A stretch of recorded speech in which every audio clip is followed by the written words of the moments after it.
هل لك سر عند الله بينك أنت وبين الله؟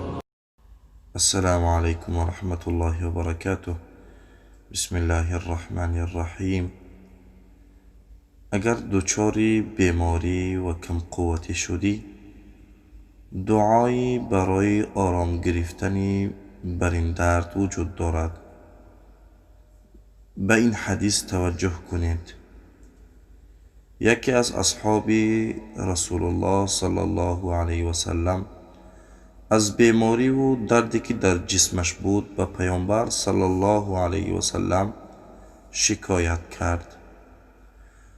پیامبر صلی الله علیه و سلم به صحابه فرمودند: دستت را بر آنجایی از وجودت که درد میکند بگذار و 3 بار بگو بسم الله و سپس 7 بار بگو اعوذ بعزة الله و قدرته من شر ما اجد و احاذر.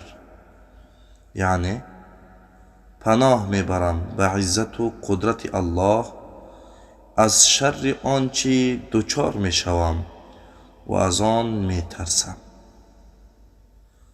البته این به این معنا نیست که شخص دارو مصرف نکند و به نزد طبیب نرود، ولی هر کسی بر الله توکل کند و به اجابت این دعا یقین داشته باشد و به آن شک نکند، ان شاء الله تعالی بر دردش آرام خواهد گرفت.